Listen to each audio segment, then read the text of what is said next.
We're going to go through the racehorses here as we head down the road, talk about them.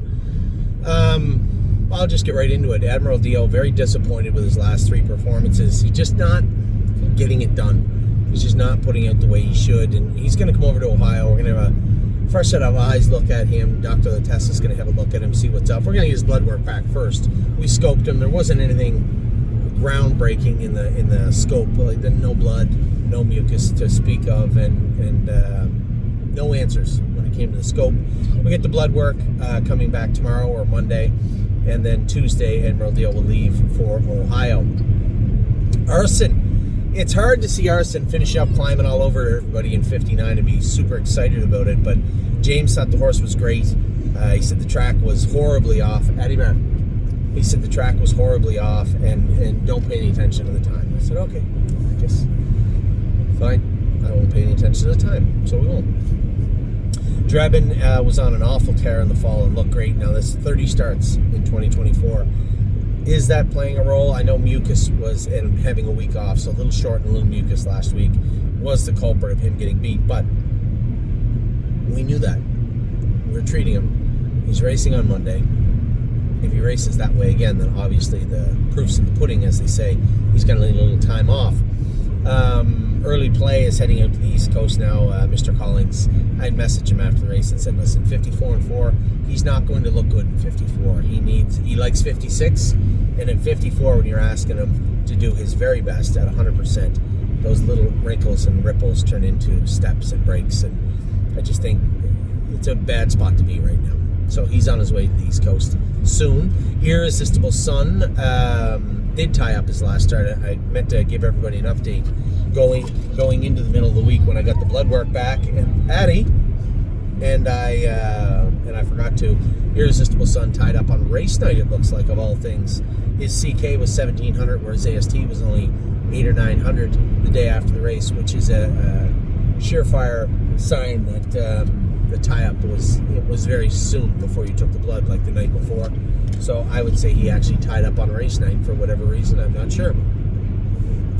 Lover's Play. Now, she's not supposed to be on this list. She's a broodmare now.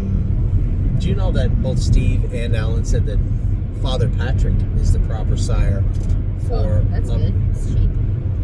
Yeah, but you can't find them right now. You can find them for maybe $5,000-$6,000. I was wondering if there's going to one show up on a... If I miss one, somebody sees one out there, or maybe you have one that you're looking to sell. I have secured international money breeding, which Alan had said was fine, and I believe Steve said also, but they both said Father Patrick was the way to go for her. So I did tell a couple of our clients that Lover's Play would be going to international money because we did secure the breeding for him also.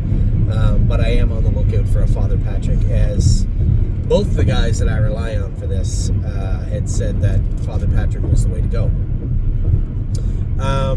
Memory and Imagination hit the outside last week and then didn't get in. He'll be in to go hopefully Wednesday at Northfield Park in the Nominers of 5,000. This works out well. I didn't realize this, but the Meadows has your 2024 earnings capped on your Nominers races. So he would have to win the Nominers at 8,500 just because he made so much money last year. They wouldn't actually let him in the class he belonged in because of his earnings in 2024.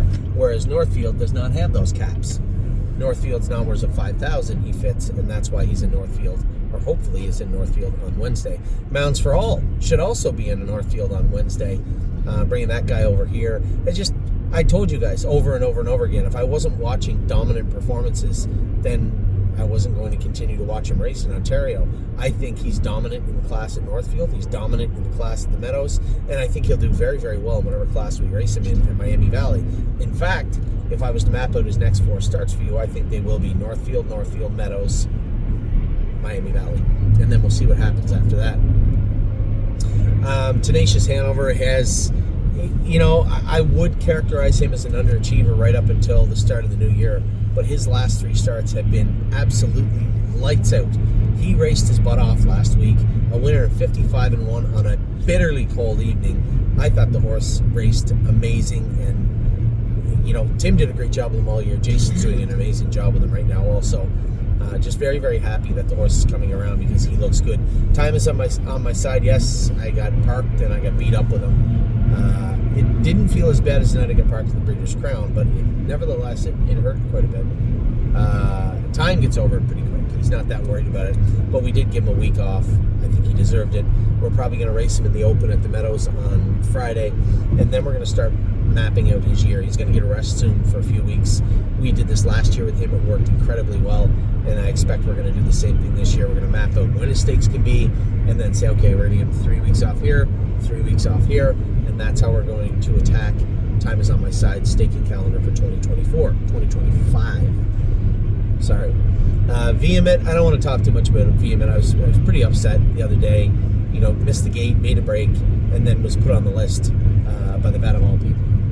And the way that Stacey said it, the vet even said he didn't look lame, but his performance was poor. I mean, truthfully speaking, if you're going to put a horse on the list for performance, it should be the judges putting it on. Yeah. Anyway, none of my business. It happens. I can tell you what, I had it happen with Pickpocket with me in Kentucky this year. There is nothing you can do but bite your lip and say, yes, sir, no, sir, yes, ma'am, no, ma'am, and just move on, because you have zero ground to stand on in that particular situation. Watch Your Mouth was good. Now he races one more time for us. He fits that class by $100. So if he makes $1 virtually, if he finishes in the top 5, he's out of that class. So he'll likely be moving away after his next start. There's probably lots of stuff, and Saratoga would be a good spot for this guy, I think. Save America will be coming back in about a week and a half, 2 weeks. He's going to get 3 weeks off and coming right back in. Spitfire Overseas was awesome, and I mean awesome last week. He's about to race in about 15 minutes, and I told Ronnie Wren the same thing. I said, you don't have to get out of there fast. He doesn't really leave that well, but he is viciously good right now, and I think you'll like how he races this week.